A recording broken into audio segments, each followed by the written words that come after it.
Hi hi, എന്തായി കേൾക്കുന്നത്?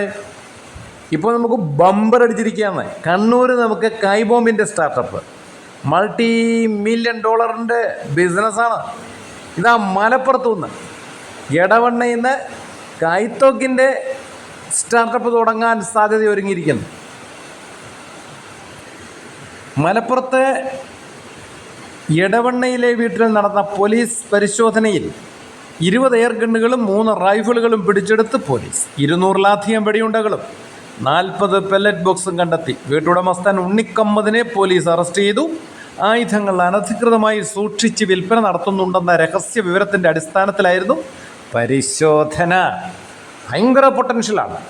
ഈ ലോകരാജ്യങ്ങൾ, അമേരിക്ക ഉൾപ്പെടെയുള്ള രാജ്യങ്ങൾ ആയുധ കച്ചവടത്തിലൂടെ കോടികളല്ല സഹസ്ര കോടികൾ സമ്പാദിക്കുമ്പോൾ എന്തുകൊണ്ട്? Why not? നമുക്ക് കേരളത്തിനൊരു സാധ്യത തെളിയാണ്. ഓൾറെഡി 1,03,000 സ്റ്റാർട്ടപ്പ് ഇവിടെ നടന്നു കഴിഞ്ഞു. 1,04,000 കണ്ണൂരിലെ കൈബോംബ് സ്റ്റാർട്ടപ്പും 1,05,000 എടവണ്ണയിലെ കൈത്തോക്ക് സ്റ്റാർട്ടപ്പും ആയിക്കോട്ടെ. കേരളം വളരട്ടെ.